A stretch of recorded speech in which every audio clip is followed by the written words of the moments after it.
आज का हमारा विषय है समुत्पाद रेखाओं की सहायता से परिवर्तनशील अनुपातों के नियम का अध्ययन हम किस प्रकार कर सकते हैं।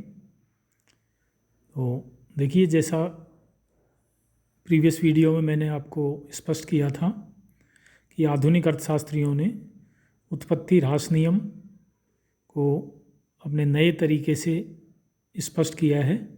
उसको हम परिवर्तनशील अनुपातों के नियम के नाम से जानते हैं, जिसमें एक साथ हम उत्पत्ति के तीनों ही नियमों का अध्ययन करते हैं। तो इस परिवर्तनशील अनुपातों के नियम को हम समोत्पत्ति वक्रों के द्वारा भी स्पष्ट कर सकते हैं, जैसा कि आप इस रेखा चित्र में देख रहे हैं। ये रिज रेखाएं कहलाती हैं। सीमा रेखा कहते हैं हम इसको। ऊपरी सीमा रेखा, निचली सीमा रेखा।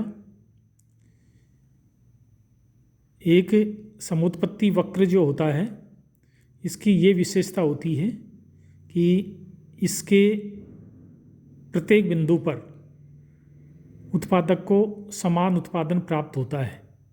जैसे I3 पर उत्पादन की मात्रा 300 यूनिट है, तो वो चाहे इस बिंदु पर रहे या इस बिंदु पर रहे या इस वक्र के किसी भी बिंदु पर वो व्यवहार करे उत्पादक, उसका उत्पादन 300 इकाई ही होगा। किंतु लागत की दृष्टि से इसका प्रत्येक बिंदु अलग हो सकता है। अतः एक उत्पादक के लिए एक समोत्पत्ति वक्र आर्थिक दृष्टि से उसका संपूर्ण क्षेत्र उचित नहीं होता है। कुछ क्षेत्र ही होता है जिसको हम आर्थिक दृष्टि से उचित मानते हैं। उस क्षेत्र के अंतर्गत रहकर अगर उत्पादक उत्पादन करता है तो ही उसे लाभ होगा, अन्यथा उसे हानि होगी, यानी उसकी लागत बढ़ जाएगी। तो ये एक अलग इशू है। फिलहाल हम यहाँ रिज रेखाओं और समोत्पत्ति वक्रों के माध्यम से इस बात का अध्ययन करेंगे कि इसे उत्पादन की तीनों अवस्थाओं को कैसे स्पष्ट किया जा सकता है।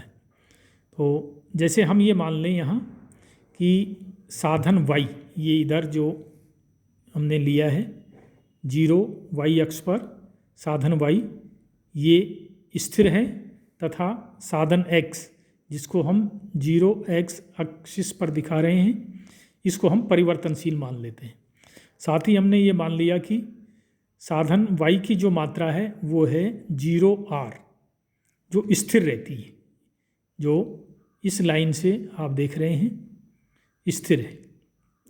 अब हम इस स्थिर साधन के साथ परिवर्तनशील साधन की मात्रा यानी x की मात्रा उत्तरोत्तर बढ़ाते जाते हैं और उसका उत्पादन पर प्रभाव देखते हैं, तो इससे हमें तीनों अवस्थाएं स्पष्ट हो जाती हैं। जैसे यहाँ से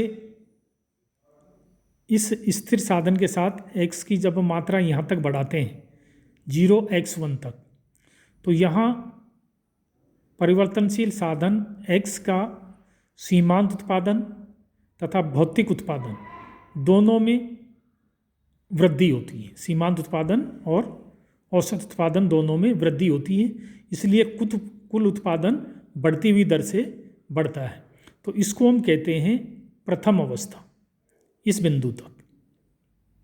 इसके बाद जब x साधन की मात्रा में और वृद्धि की जाती है तो सीमांत उत्पादन एवं औसत उत्पादन दोनों कम होने लग जाते हैं, इसलिए उसका कुल उत्पादन बढ़ता है किंतु घटती हुई दर से बढ़ता है। तो x1 से x2 तक ये सेकंड स्टेज कहलाती है। सेकंड स्टेज वहाँ समाप्त होती है जहाँ पर x का जो सीमांत उत्पादन है वो शून्य हो जाता है। b बिंदु आप देख रहे हैं, b बिंदु पर x साधन का सीमांत उत्पादन शून्य हो जाएगा।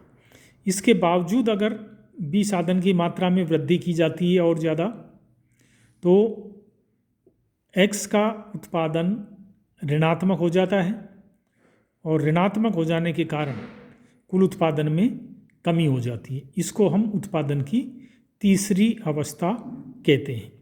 तो सामान्यतया कोई भी उत्पादक जो उत्पादन करना चाहता है वो द्वितीय अवस्था में ही करना चाहता है, क्योंकि पहली अवस्था में अगर वो रुक जाएगा तो उसको पूरा लाभ नहीं मिलेगा, तृतीय अवस्था में हो जाएगा तो उसको हानि उठानी पड़ेगी। अतः उपयुक्त यही है कि वो द्वितीय अवस्था में रहकर उत्पादन करे, जिसको हम समोत्पत्ति वक्रों का आर्थिक क्षेत्र के नाम से भी जानते हैं।